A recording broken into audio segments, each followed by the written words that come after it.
الحمد لله وكفى وسلام على عباده الذين اصطفى أما بعد فأعوذ بالله من الشيطان الرجيم بسم الله الرحمن الرحيم فإن آمنوا بمثل ما آمنتم به فقد اهتدوا وإن تولوا فإنما هم في شقاق فسيكفيكهم الله وهو السميع العليم صدق اللہ العظیم۔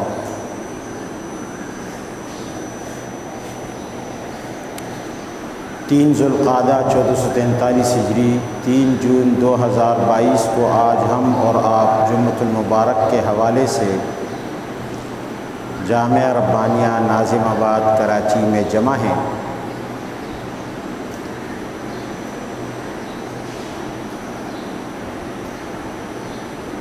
آج کا دور بدقسمت دور ہے کہ جس میں نبی علیہ الصلوۃ والسلام کی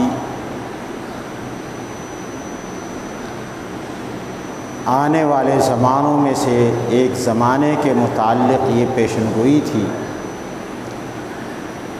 کہ وَلَعَنَ آخِرُ هَذِهِ الْأُمَّةِ أَوَّلَهَا، اس امت کے بعد میں آنے والے لوگ اس امت کے شروع کے لوگوں پر لعن طعن کریں گے۔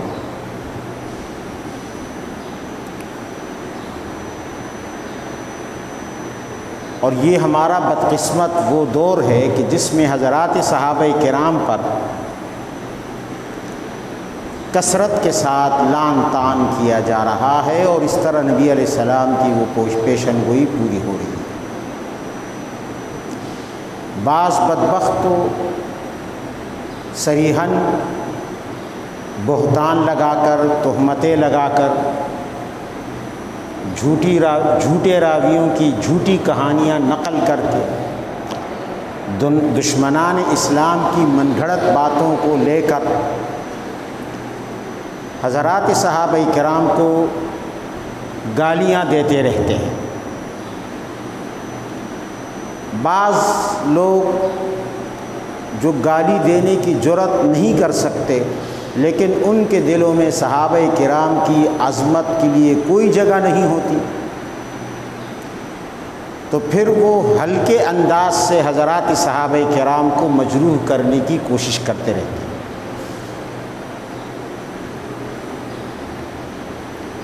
ماضی میں بھی یہ کوششیں ہوئیں، لیکن موجودہ دور میں سوشل میڈیا کی وجہ سے کثرت کے ساتھ یہ فتنہ پھیل رہا ہے۔ بعض گمنام لوگ بھی اپنے آپ کو مشہور کرنے کے لیے حضرات صحابہ کرام کو نشانہ بنانا شروع کر دیتے ہیں، تاکہ لوگ دلچسپی لے کر ہمیں سنیں اور کوئی ہم پر تنقید کرے تو ہم مشہور ہو جائیں۔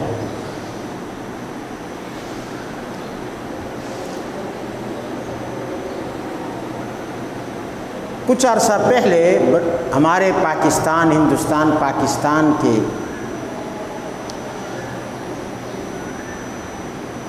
ایک بڑے نام والے شخص نے، نام میں لینا مناسب نہیں سمجھتا، حضرات صحابہ کرام کے خلاف علم کی آڑ میں، تحقیق کی آڑ میں کافی کچھ لکھا، اور پھر ایک مستقل جماعت بنا لی اور اس پر اسلام کا لیبل لگا دیا، اور اس جماعت کو یہ نظریہ دے دیا کہ حضرات صحابہ کرام رضوان اللہ علیہم اجمعین معیار حق نہیں ہیں، حق کا معیار نہیں۔ باقاعدہ اس اسلام کے نام پر بنائی گئی اس جماعت کے دستور میں یہ شک شامل ہے۔ یہ شک شامل کی گئی۔ مقصد کیا تھا کہ صحابہ کرام پر سے اعتماد اٹھا دیا جائے، اور جب صحابہ سے اعتماد اٹھے گا، جب وہ حق کا معیار نہیں رہیں گے، تو لازماً قرآن و حدیث سے اور اللہ کے نبی سے بھی معیار، اللہ کے نبی سے بھی اعتماد اٹھ جائے گا۔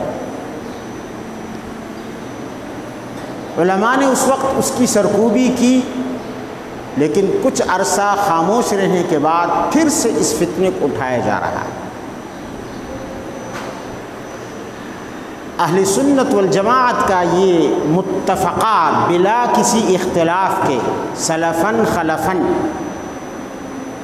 یعنی اکابر سے لے کر آج تک یہ عقیدہ رہا ہے کہ حضرات صحابہ کرام سب کے سب تنقید سے بالا تر، سب کے سب عادل، سب کے سب جرح اور تنقید سے پاک، سب کے سب کسی مذموم تبصرے سے بالا تر، سب کے سب قابل اعتماد اور قابل بھروسہ جماعت ہے۔ امام نووی رحمہ اللہ نے مسلم کی شرح میں اہل سنت والجماعت کا یہ نظریہ ذکر کیا۔ حافظ ابن حجر رحمہ اللہ نے تو یہاں تک لکھا کہ اہل سنت والجماعت کا اس پر اجماع اور اتفاق ہے کہ حضرات صحابہ کرام سب کے سب عادل ہیں۔ الصحابۃ کلہم عدول، صحابہ سب کے سب عادل ہیں۔ ہر شخص پر تنقید ہو سکتی ہے، تنقید ہو سکتی ہے، اس کی خامیوں کو ذکر کیا جا سکتا ہے، اس کی برائیوں کو بیان کیا جا سکتا ہے، اس پر رد کیا جا سکتا ہے۔ ایک جماعت صحابہ وہ جماعت ہے کہ جس کے اندر کوئی کسی کو خامی نظر بھی آ جائے تب بھی وہ اسے بیان نہیں کر سکتا۔ بلکہ حافظ ابن حجر نے تو یہاں تک کہا کہ یہ صحابہ کا اجماعی عقیدہ ہے، اور پھر فرمایا کہ جو شخص اس کے خلاف عقیدہ رکھے کہ حضرات صحابہ کرام عادل نہیں، جرح سے بالاتر نہیں، تنقید سے بالاتر نہیں، فرمایا وہ بدعتی ہے، فہو مبتدع، وہ بدعتی ہے، گمراہ ہے۔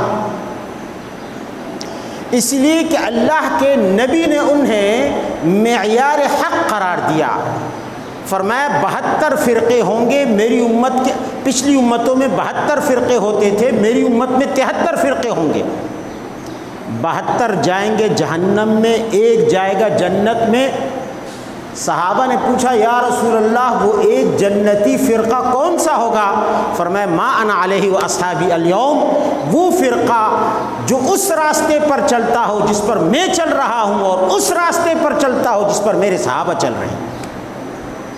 تو حضرات صحابہ کرام اگر معیار حق نہ ہوتے تو ان کے پیچھے چلنا جنت جانے کا سبب نہ ہوتا، جہنم جانے کا سبب ہوتا۔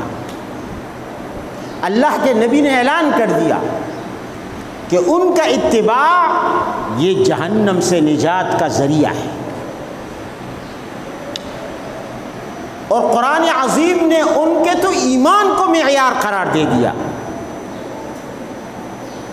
میں ایمان کو، عمل کا درجہ چھوٹا ہے، ایمان کا درجہ بلند ہے۔ جب بلند ترین چیز میں صحابہ معیار ہیں تو کم ترین چیز میں کیسے معیار نہ ہو؟ فرمایا فَإِنْ آمَنُوا بِمِثْلِ مَا آمَنْتُمْ بِهِ، سورہ بقرہ۔ اے دنیا بھر کے انسانوں، اے دنیا بھر کے کافروں، اگر تم ایمان لے آؤ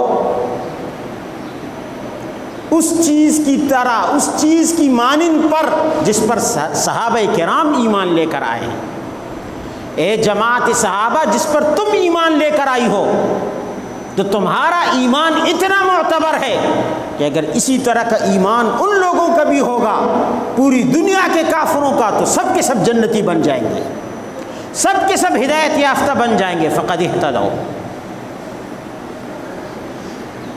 وَإِذَا قِيلَ لَهُمْ آمِنُوا كَمَا آمَنَ النَّاسِ، یہاں تو ڈائریکٹ صحابہ کرام کے ایمان کے ساتھ تشبیہ دے دی۔ جب منافقین سے اور کفار سے کہا جاتا ہے کہ ایمان لے آؤ صحابہ کے ایمان کی طرح، تو اگر صحابہ کا ایمان معیار نہ ہوتا تو اللہ تعالی صحابہ کے ایمان کے ساتھ کبھی بھی کسی کے ایمان کو، صحابہ کے ایمان کو کبھی بھی کسی کے ایمان کے لیے معیار نہ قرار دیتا۔ ہم کیا سمجھتے ہیں صحابہ کرام کے ایمان؟ لوگ یہ سمجھتے ہیں کہ معیار ہونے کے لیے یکسانیت ضروری ہے، معیار ہونے کے لیے یکسانیت ضروری ہے۔ یہ اصول ہی غلط ہے۔ یہ اصول کہ صحابہ کرام سب کے سب ایک جیسے ہوں، ایک مقام کے ہوں، ایک مرتبے کے ہوں، تب ہم انہیں معیار سمجھیں گے حق کا۔ یہ اصول شریعت کے خلاف، یہ اصول خود ساختہ بلکہ بدعت ہے۔ یہ اصول کہ صحابہ کرام کے معیار ہونے کے لیے شرط کیا قرار دی جائے؟ ان کی یکسانیت، سب کے سب ابو بکر جیسے ہو جائیں تب ہم انہیں معیار مانیں گے، سب کے سب عمر جیسے ہو جائیں تب ہم انہیں معیار مانیں گے۔ یہ کتنی بڑی حماقت اور سفاہت ہے اگر کوئی شخص اس بنیاد پر حضرات صحابہ کرام کو معیار نہیں سمجھتا کہ تمام صحابہ کرام یکساں درجے اور مقام کے نہیں ہیں، اس لیے میں معیار نہیں مانتا۔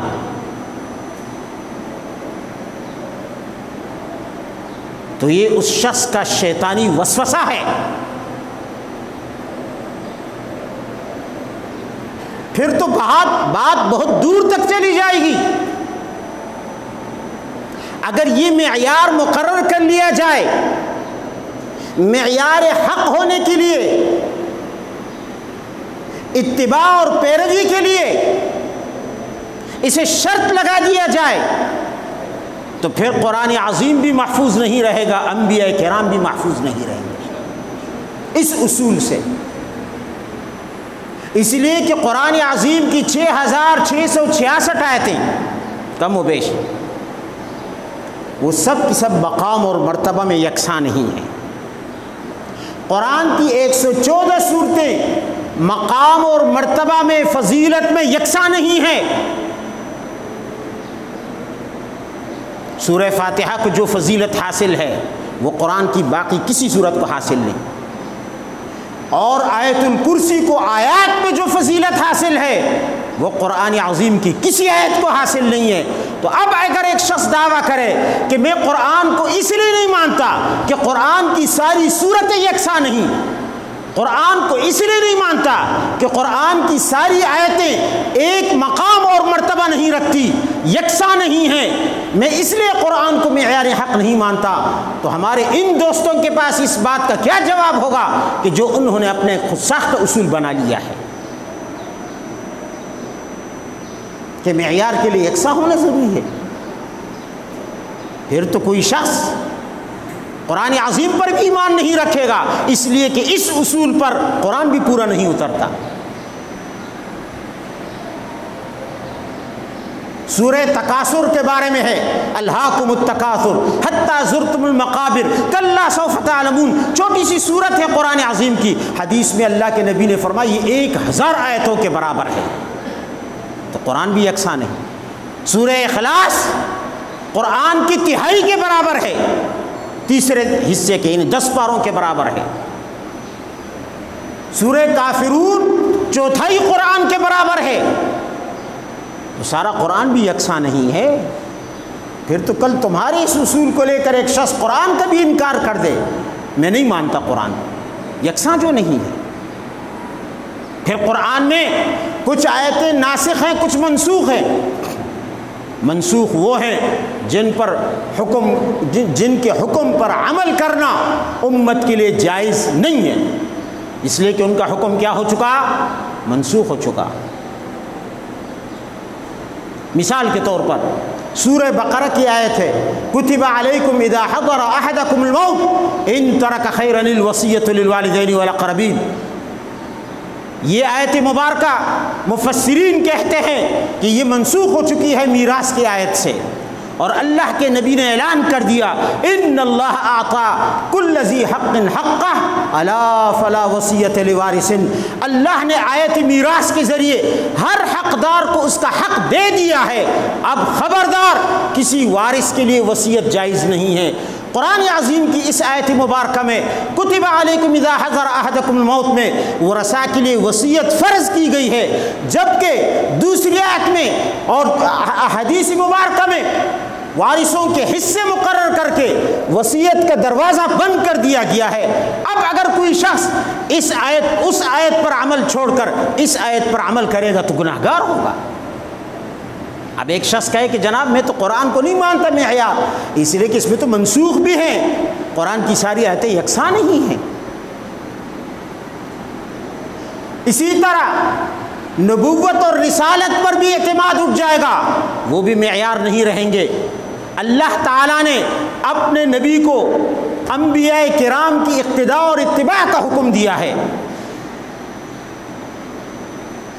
اولئک الذین ھدی اللہ فبہداہ مقتدی، سورہ انعام میں فرمایا اے پیغمبر اللہ نے ان انبیاء کو ہدایت سے نوازا ہے تو بھی ان کی پیروی کر، ان کے ہدایت پر چل، ان کے راستے پر چل۔ اب ایک شخص اس آیت مبارکہ میں اللہ نے انبیاء کو معیار حق قرار دیا نہیں دیا، معیار حق قرار دیا۔ ایک شخص کہے نہیں جناب میں تو میرے اصول پر انبیاء پورے نہیں اترتے، اس لیے کہ انبیاء معیار اس لیے نہیں ہو سکتے کہ اصول یہ ہے کہ تمام انبیاء میں یکسانیت ہونی چاہیے، تب جا کے وہ معیار ہوں گے۔